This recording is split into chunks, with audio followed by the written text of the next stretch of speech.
Jaya Girivardhari Jaya Gopi Janamallava Jaya Girivardhari Yashoda Nandana Vraja Janaranjana Yashoda Nandana Vraja Janaranjana Yashoda Nandana Vraja Janaranjana Yashoda Nandana Vraja Janaranjana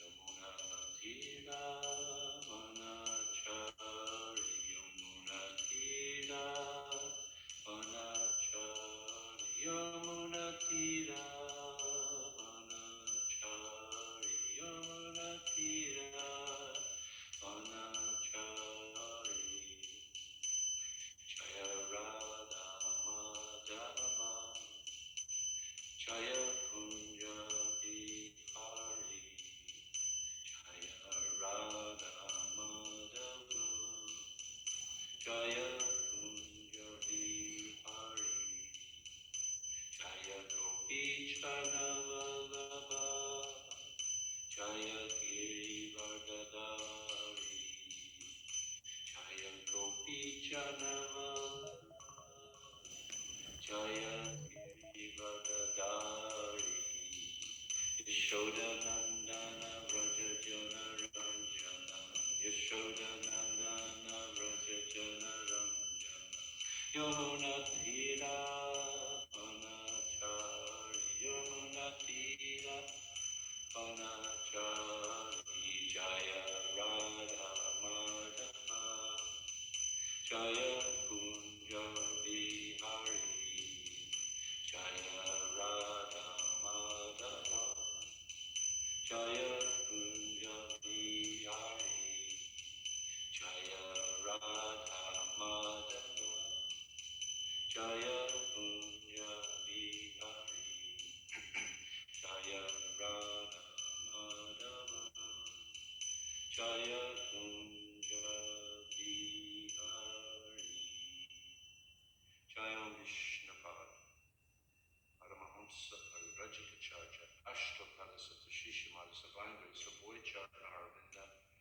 Bhaktivedanta Swami ISKCON Samstapatacharya Srila Prabhupada Ki Jai Anantakota Vaishnava Vrinda Ki Jai Namacharya Srila Haridas Thakur Ki Jai Pramsi Kaho Shri Krishna Chaitanya Prabhu Nityananda Shri Advaita Gadadhar Shiva Sadi Gaura Bhakta Vrinda Ki Jai Shri Radha Krishna Gopa Gopinath Shama Kunda Radha Kunda Giri Govardhana Ki Jai Shri Vrindavan Dham Ki Jai in Navadvip Mayapur Dham Ki Jai Nilachala Jagannathpuri Dham Ki Jai Dwarka Dham Ki Jai ISKCON Vancouver Burnaby Gokul Dham Ki Jai Shri Shri Gauritai Ki Jai Shri Shri Arvind Mahai Ki Jai Shri Shri Jagannath Baladev Lady Subhadra Ki Jai Shri Harinam Sankirtan Ki Jai Brihatmatanga Shri Prabhupada Transcendental Books Ki Jai Pranantara Srimad Bhagavatam Ki Jai Shama Veda Bhaktivinoda Ki Jai all glories to Shri Guru and Shri Gauranga Om Namo Bhagavate Vasudevaya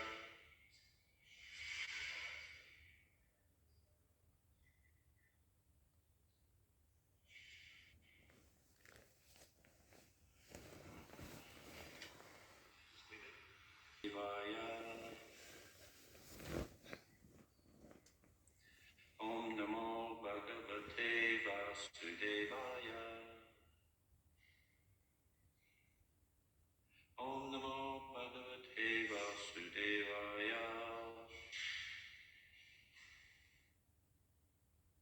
So reading from Srimad Bhagavatam, first canto, Creation, chapter 7, entitled The Son of Drona Punished. And we're on text number 9. But before we recite Srimad Bhagavatam, which is the very means of conquest, we should first of all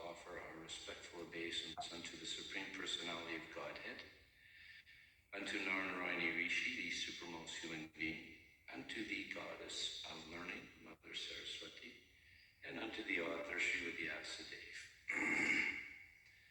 Narayanam namaskritya naram chaiva narottamam devam saraswatam vyasam tato jayodhiraya. Krishna, who is the super soul in the heart of the living entity and the benefactor of the truthful devotee, cleanses the desire for material enjoyment from the heart of the devotee who's developed an urge to hear his message, which in itself is virtuous when properly heard and chanted.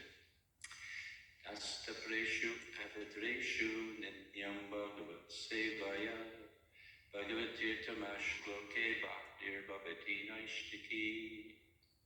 By regular hearing, attending classes on Srimad Bhagavatam, and by rendering service unto the pure devotees, all that is troublesome within the heart becomes completely destroyed, almost to nil.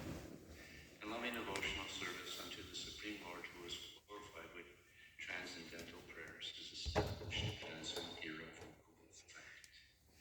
And here's another very beautiful verse that is very appropriate for chanting before Srimad Bhagavatam class. Yashambaishu yamananyam Krishne parama purushe bhaktir upadyate pumsha shloka mahavayapatha. Simply by giving oral reception to this Vedic literature, the feeling for loving devotional service to Lord Krishna, the Supreme Personality of Godhead, spreads up at once to extinguish the fire of lamentation, illusion, and fearfulness. That's another really good verse for Echo, 7th chapter, text 7. And I did a little research. This verse has been quoted 15 times in various purports or lectures, and Srila Prabhupada spoke on this verse 51 times, so it's really a really important verse, but it's nice to include it in the invocations this morning. So, okay, so today's verse,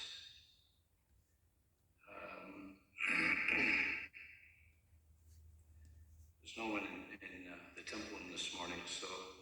Beautiful, beautiful. Radhika, you can respond as I will respond. You can respond, and then you can, do like we normally do on Zoom, or you can do and we can all respond to you. Either way. It's nice to have a few people that we can respond to, so. Yeah. Shonika uvacha. Shanika vacha. Savai nivritti nirataha. Savai nivritti nirataha. Sarvatro pekshako munihi. Sarvatro pekshako munihi.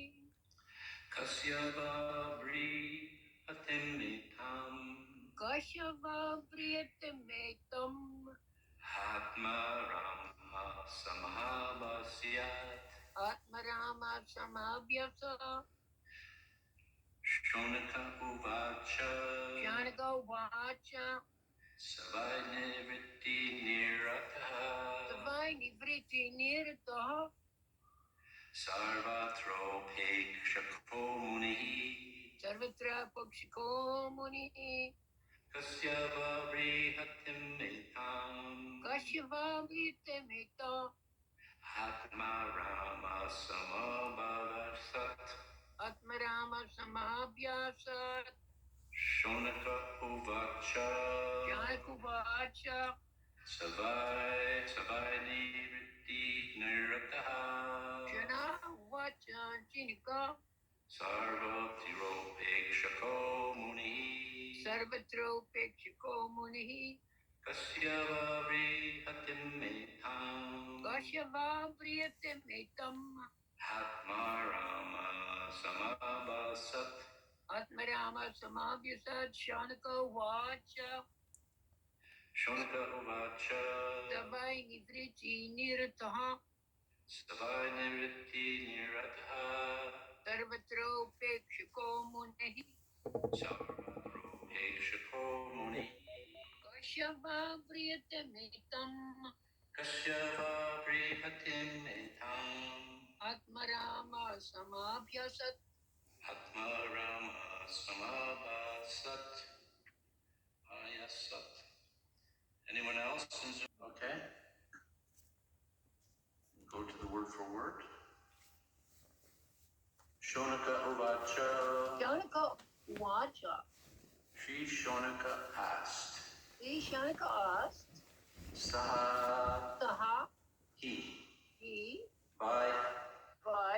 of course, Nivritti.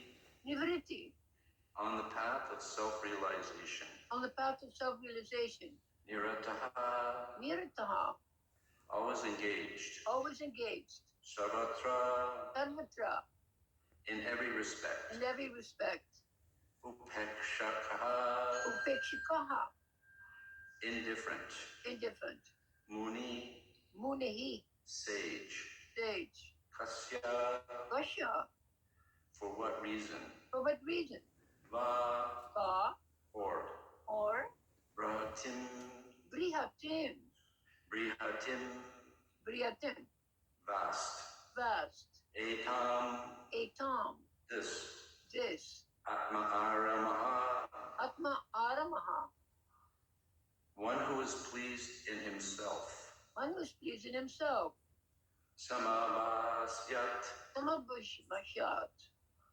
Samabhasyat. Samabhyasat. Perfect. Undergo the studies. Okay. Hare Krishna.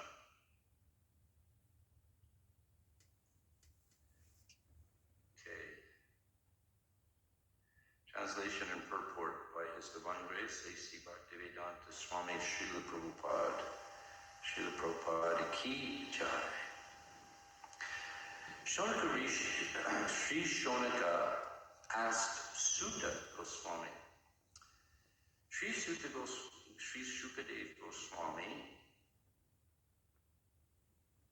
was already on the path of self-realization, and thus he was pleased with his own self. So why did he take the trouble to undergo the study of such a vast literature? Please repeat. Sri Shonaka asked Sutta Goswami. Sri Shonaka asked Sutta Goswami. Sri Shukadev Goswami was already on the path of self-realization. And thus he was pleased with his own self. So why did he take the trouble to undergo the study of such a vast literature? Okay, and the purport. For the people in general, the highest perfection of life is to cease from material activities and be fixed on the path of self-realization. Those who take pleasure in sense enjoyment, or those who are fixed in material bodily welfare work, are called karmis. Out of thousands and millions of such karmis, one may become an atmarana by self-realization. Atma means self, and arama means to take pleasure. Everyone is searching after the highest pleasure, but the standard of pleasure of one may be different from the standard of another. Therefore, the standard of pleasure enjoyed by the karmis is different from that of the atmaramas. The atmaramas are completely indifferent to material enjoyment in every respect. Srila Shukadev Goswami had already attained that stage, and still he was attracted to undergo the trouble of studying the great Bhagavatam literature. This means that Srimad Bhagavatam is the postgraduate study even for the Atmaramas who have surpassed all the studies of Vedic knowledge. Om Jnana Timanandasha Jananjana Shavakaya Chakshurunalatanjena Tasmai Shri Gurave Namaha. I was born in the ignorance, and my eyes have been opened by the torch of knowledge due to the mercy of my spiritual master. I offer my respectful obeisance unto him. Vandeham Shri Guru Shri Padakamalam Shri Guru and Vaishnavamscha Shri Rupam Sahajatam Sahagana Raghunatam Hitam Tam Sajivam Sadvaitam Savadutam Parijana Sahitam Krishna Chaitanya Devam Shri Radha Krishna Padan Saha Lalita Shri Vishikomitam Scha Vanchakalpatarubhiyascha Kripa Sindhu Bhyevacha Patitanam Pavanebhyo Vaishnavebhyo Namo Namaha Namaham Vishnu Padaya Krishna Prishtaya Bhutale Shrimati Bhakti Vedanta Swaminiti Namane Namaste Saraswati Deve Gauravani Pachardane Nirvishesha Shunyavadi Paschatcha Deshakarane Jai Shri Krishna Chaitanya Prabhu Nityananda Shri Advaita Gadadhar Srivasari Gaura Bhakta Vrinda Hare Krishna, Krishna Krishna, Hare Hare, Hare Ram, Hare अगर आपको भी Ram, मेरी तरह Ram bread Ram, banana Hare Hare. Okay, so translation, verse and translation again. Shonaka uvacha savaili vritti nirataha sarvo tropekshako muni kasyava prihatim etam atma rama samabhayas vyashat. Sri Shonaka asked Sutta Goswami. Sri Shukadeva Goswami was already on the path of self-realization, and thus he was pleased with his own self. So why did he take the pleasure to undergo the study of such a vast literature? So, Shonaka Rishi was one of the rishis that was assembled in Naimisharanya, where they were performing a yajna, sacrifice, 1,000-year sacrifice, concerned about the present age of Kali. 5,000 years ago, after the departure of Lord Krishna, the age of Kali commenced. And so, naturally, bona fide, genuine sages, their real interest is the welfare of others. What is it? Sukha dukkha. They're unhappy when they see the unhappiness of others. So, Sukadev, Sutta Goswami was the son of Roma Harshan, and he was installed on the Vyasa-san at Naimisharanya to address the sages on this very important meeting. It was like a summit meeting. All the sages gathered, and the main presenter was Sutta Goswami. So Shonaka Rishi was also there. And just when you have a summit meeting, someone may make some very valid points, and then others may inquire as to to elaborate on these valuable points. So Shonaka was asking Sutta Goswami, so how is it that this, the Shukadeva Goswami, he's the son of Vyasadeva. He heard Bhagavatam when he was in the womb of his father. He came out of the womb. Unusual, actually. He stayed in the womb for 16 years. Now, this is a little bit difficult to comprehend, perhaps. Chinta, like many of the Vedic literatures, is inconceivable. But he stayed in the womb for 16 years, and when he came out, he was like a 16-year-old boy. And then he just left. He just departed, took to the renounced order, much to the dismay of his father, Vyasadeva. Vyasadeva, such an exalted personality, Shakti avatar, incarnation of Krishna, just to compile the Vedic literatures. And yet, imagine having all that wisdom and all that knowledge, and yet he was still anxious when his son left. He felt the separation, the pain of separation. There's such a strong attachment to family members. So anyway, so as he was following Shukadev, kind of hoping and begging that you please come back, Shukadev manifested himself in a second form. And that second form stayed with Vyasadeva. So it's kind of like, not exactly twins, because twins didn't come out of the womb, but Shukadev, by his mystic potency, was so potent that he manifested himself as a second, and then that second was pacified, Vyasadeva.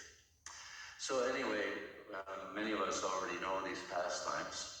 So Shukadev Goswami, he goes to the assembly of the sages and meets Maharaj Parikshit. This is the main topic of the Bhagavatam, actually. So I question, I want to bring this point up. Someone make a note of this, that did Shukadev actually hear Bhagavatam in the womb? Or, yes, he did hear Bhagavatam in the womb, but he went and addressed Maharaj Parikshit. And Maharaj Parikshit had been cursed. Maybe we know this. He had been cursed to die in 7 days. He was a saintly king, and being cursed, he renounced his kingdom and he went to the banks of the Ganga. There, all the sages were assembled, great sages, including his father, including Vyasadeva, Shukadev Goswami's father. And he started inquiring from them. And then all of a sudden, this young boy, naked, completely free from bodily identification, comes into the assembly. The sages, by their wisdom and knowledge of physiognomy, the science of physiognomy is to study the bodily features. And by the study of the bodily features, you can actually determine a person's character, etc. And they just by looking at the bodily features of Shukadev Goswami, they realized that this person was the most exalted person. Just like Lord Chaitanya Mahaprabhu, when he appeared, he had all 32 characteristics of an elevated soul, which is unheard of. 32 characteristics. Some characteristics are like the hair is very, very fine, shoulders are very broad, arms are very long, nose is big, where the eyes, the distance between the eyes. Anyways, there's 32 different characteristics. Some are hard, some are long, some are small, some are thin, some are soft, like that. And he had all 32 characteristics. Therefore, he was very, very beautiful. So similarly, Shukadev Goswami had many of these characteristics, and the sages who were expert at this science, they could easily determine that this young boy, even though he's just wandering naked, and the children were following him and laughing, and women also laughing and cajoling. It's like, oh, look at this crazy person, look at this crazy person. But when the sages saw him, they realized, oh, he's the most exalted. So they offered him the seat of the ass, the seat of his father. And then the conversation between Shukadev and Maharaj Parikshit. So I'm about to die in 7 days. What am I supposed to do? And then therefore the whole Bhagavatam was recited. And then many years later, the Bhagavatam was again recited by the sages of Naimisharanya. And Sutta Goswami happened to be present when the Bhagavatam was recited by Maharaj Parikshit. By Shukadev Goswami to Maharaj Parikshit. And Sutta Goswami, the son of Brahmaharshan, was present in that assembly. And then later he went and again recited Srimad Bhagavatam to the sages of Naimisharanya. This is how these system of parampara works. So, Suta Goswami, he speaks, and then Shonaka Rishi, who happened to be in the assembly at Naimisharanya, he asks Suta Goswami, so why is it that the Shukadeva Goswami is completely Atmarama, completely self-satisfied, and yet he's still interested in studying the Srimad Bhagavatam?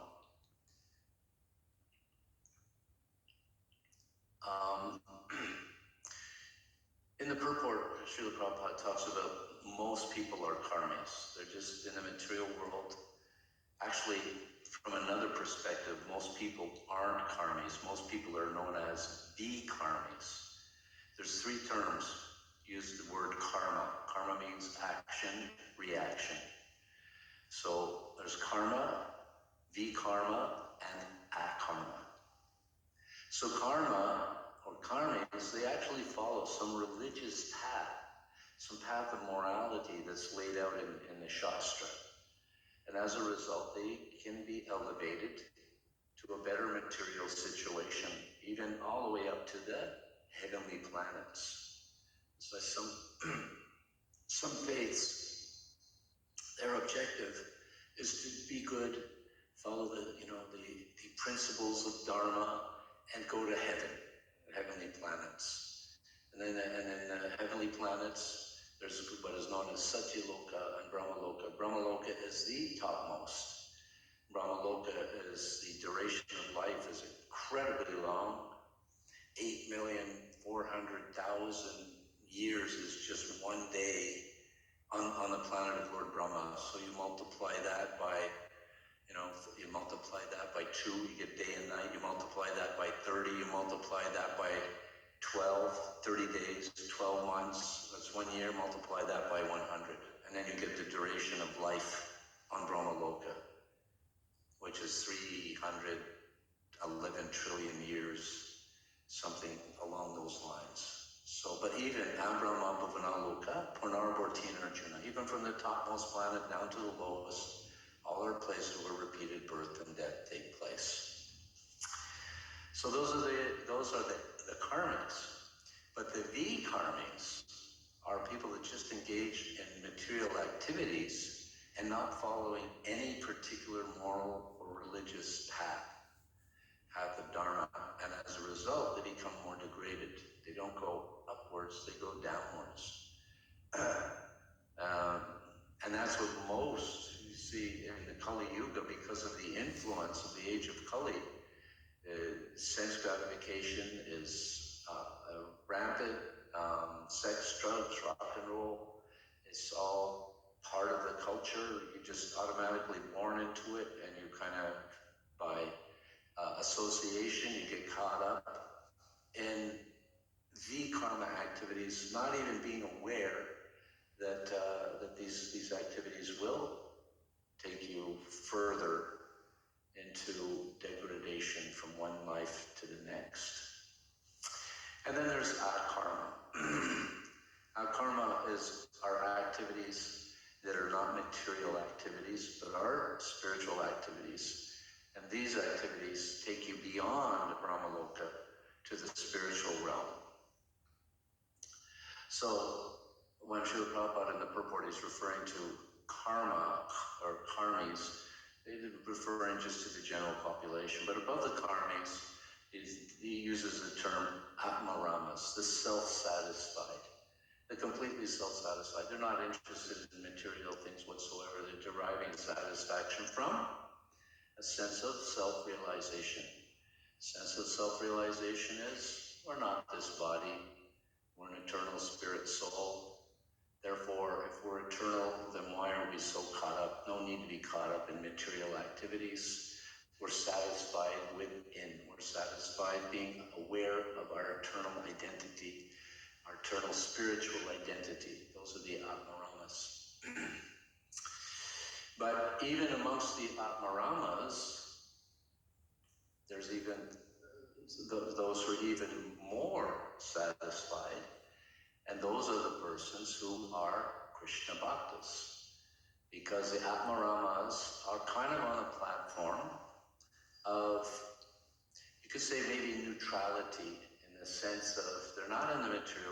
They're not exactly engaged in the spiritual world. The Atmaramas could be on the plane of the Viraj River.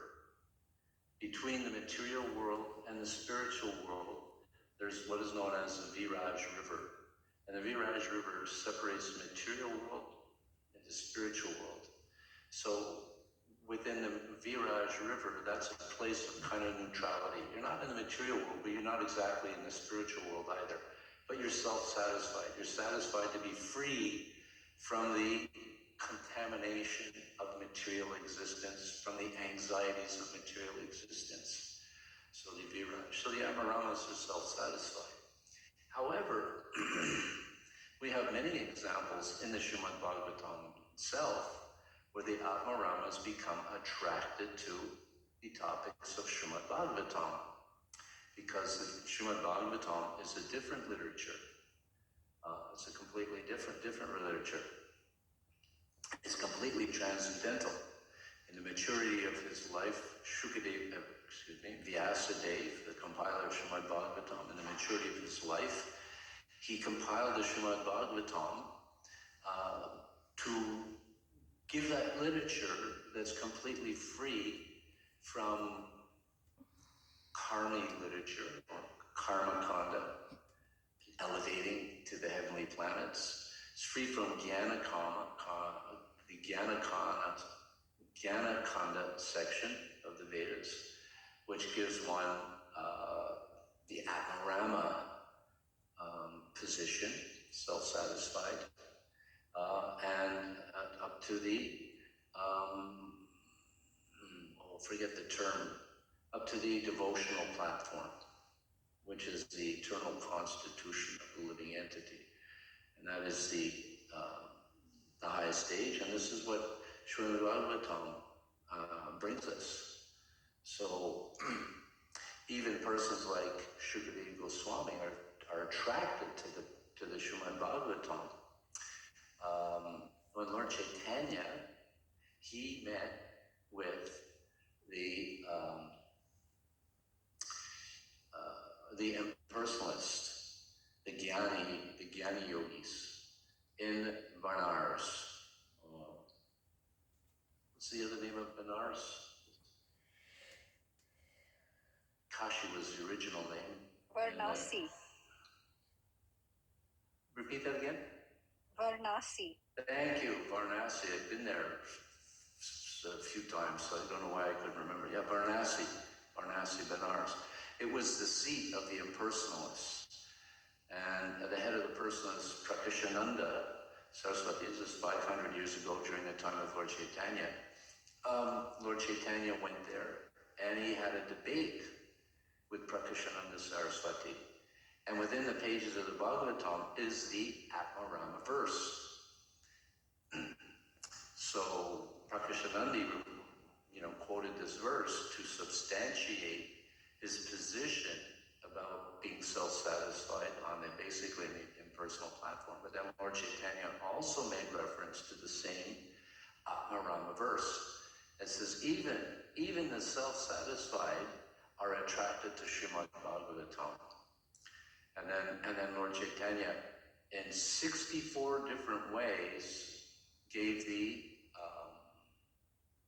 interpretation, not the interpretation, but he explained it. Explained the Atmarama verse in 64 different ways. And this wasn't the first time. Previously, when he first came to Jagannath Puri, Lord Chaitanya first came to Jagannath Puri, he met with Sarvabhauma Bhattacharya. And Sarvabhauma Bhattacharya, he was the most respected person in Jagannath Puri. Sarvabhauma Bhattacharya, he was the custodian of the Jagannath temple. He oversaw all the activities to Lord Jagannath. So he was in a sense, he was a Krishna Bhakta. And he had many disciples.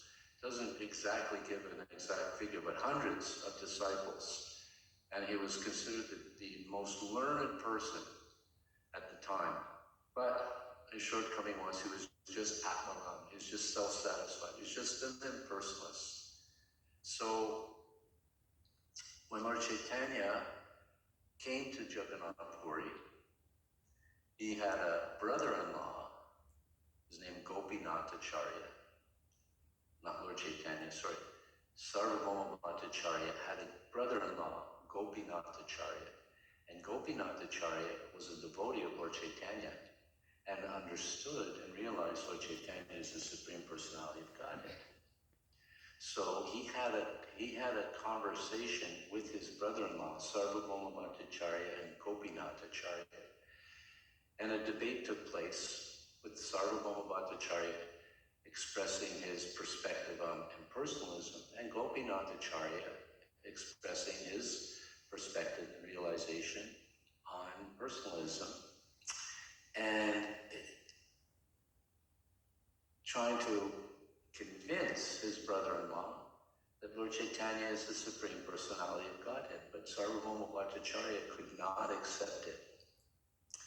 Even though Gopinath Acharya had actually defeated him philosophically, but Sarvabhauma Bhattacharya could not get it. And then the conclusion was because he did not get the mercy of Lord Krishna or Lord Chaitanya. Unless one gets the mercy of Krishna, one cannot make any advancement. One cannot understand. It actually comes from Krishna's mercy. From Krishna's mercy. And how do we get the mercy of Krishna? We get mercy of Krishna through the representative of Krishna, through the Guru. Yasya Prashada, Bhagavad Prashada, Yasya Prashada, Nagati Katopi. That by the mercy of the spiritual master, one gets the mercy of Krishna. Without the grace of the spiritual master, one cannot make any advancement, because the spiritual master is non-different, a genuine. We're talking genuine spiritual master is non-different than the Supreme Personality of Godhead in a sense. He's not God, but he's God's representative, and therefore he's to be given all respect, the same as God.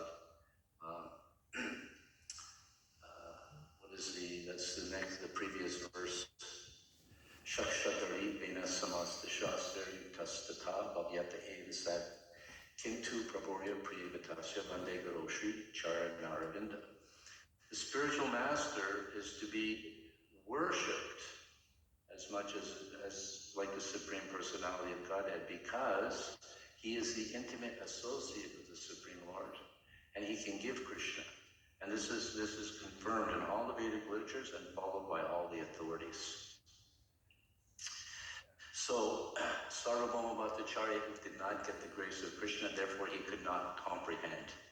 So later, Lord Chaitanya and Sarvabhauma met, and they had a debate. And what did the debate come to? It came to the Atmarama verse.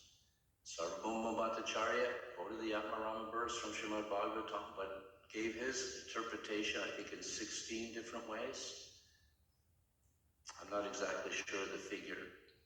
And then Lord Chaitanya gave his perspective in 64 different ways. He quoted it and gave presentations and defined it 64 different ways, all based on personalism. And it was at this time, because Sarvabhauma Bhattacharya was such a great scholar, he realized that nobody could have that kind of knowledge and that ability to express this verse in so many different ways. So by his scholarship, he was able to accept that the conclusion of the Atmarama verses being personalist, and accept the conclusion that Lord Chaitanya was the Supreme Personality of Godhead. However, that wasn't the real reason that he was able to understand. We cannot understand Krishna consciousness just by academic study. There are many scholars that can, study Bhagavad Gita, make comments on Bhagavad Gita, write purports on Bhagavad Gita, but they don't understand Bhagavad Gita. As Krishna says in the Bhagavad Gita itself, Bhakti Mama Vijanati, only by devotional service to me can I be understood. So unless one's a devotee, you cannot understand. And if you're not a devotee, you can't get the mercy of Krishna. But how was it that Sarvabhauma Bhattacharya, just by hearing academically that Lord Chaitanya defeated him in reciting this Atmarama, the verse about the self-satisfied, how was it that he was able to understand Lord Chaitanya? Because he got Lord Chaitanya's mercy. And how did he get Lord Chaitanya's mercy?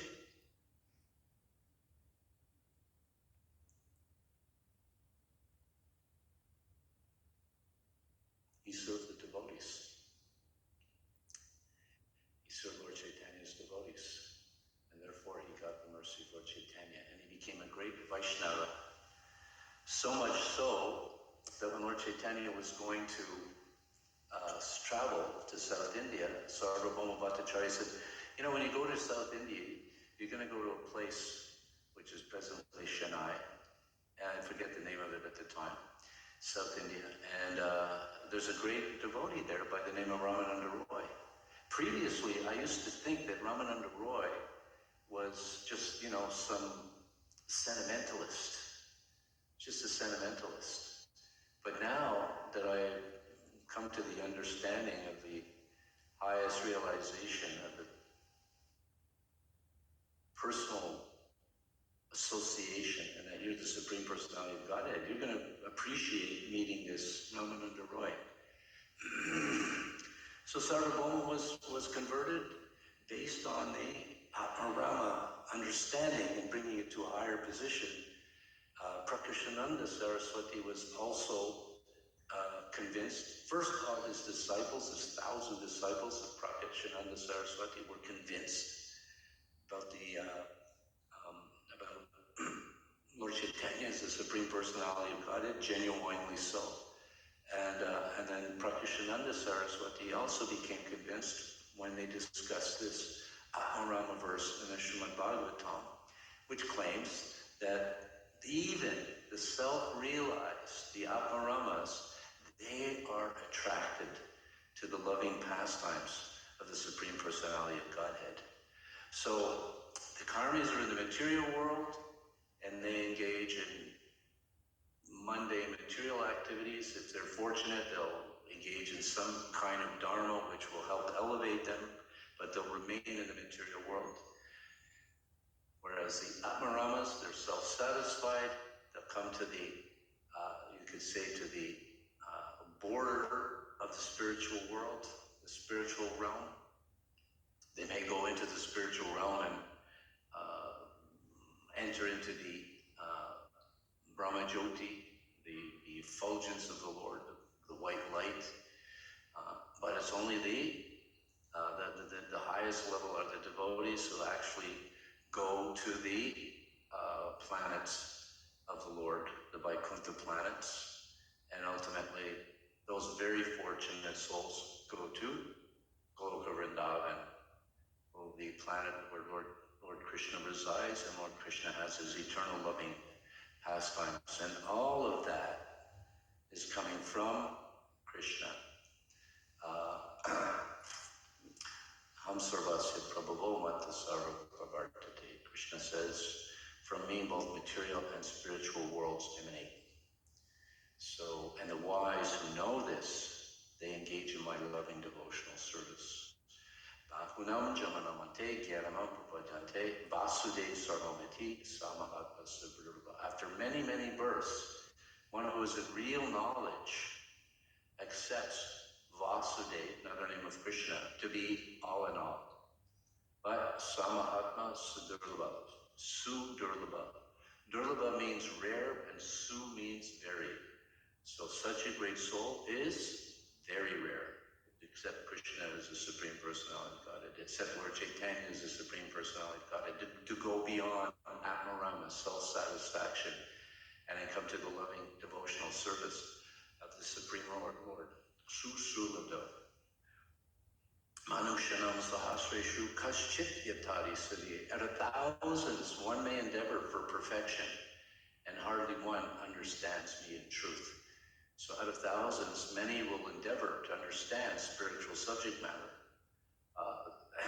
Of those, some come to the impersonal platform, become Atmaramas. But to understand Krishna is very rare, sudurlabham. So out of many, many thousands, hardly one knows Krishna in truth. And what is Krishna in truth? Is the Supreme Personality of Godhead? Yes. Everything emanates from him? Yes. Sarva Karna Karnam, the cause of all causes. But beyond that is engaging in the loving devotional exchanges with Krishna in one of the 5 relationships, the 5 rasas, the 5 wonderful flavors. Being a servant of Krishna, being a friend of Krishna, being controller of Krishna, parental relationship, being a conjugal relationship with Krishna, either as Krishna's legitimate wife, or you could say the parakiya relationship with Krishna and the gopis, Krishna and the cowherd boys. There's in the realm of Goloka, Krishna's planet, there's 3 divisions. One division is Vrindavan. Krishna has his Vrindavan pastimes. Another division is Dwarka, where Krishna has his pastimes in Dwarka as a prince. And the other is Mathura, when Krishna appears, where Krishna goes and defeats Kamsa. So these are different sections, just like we have different provinces in Canada or different continents on this planet. And Krishna's planet, there are 3 divisions. The Vrindavan pastimes, Dwarka pastimes, and the Mathura pastimes.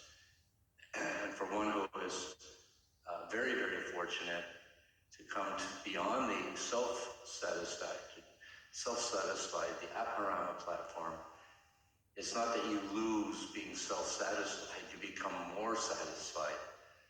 It's okay to be self-satisfied. When you're self-satisfied, you don't need anything. But when you become more self-satisfied, or more than self-satisfied, then you have even higher ras, higher taste. Shri Shonaka Sutta Goswami. Shri Shukadev Goswami was already on the path of self-realization, and thus he was pleased with his own self. So why did he take the trouble to undergo the study of such a vast literature? And that vast literature is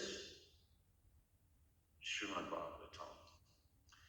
Grantaraj, Srimad Bhagavatam ki jai.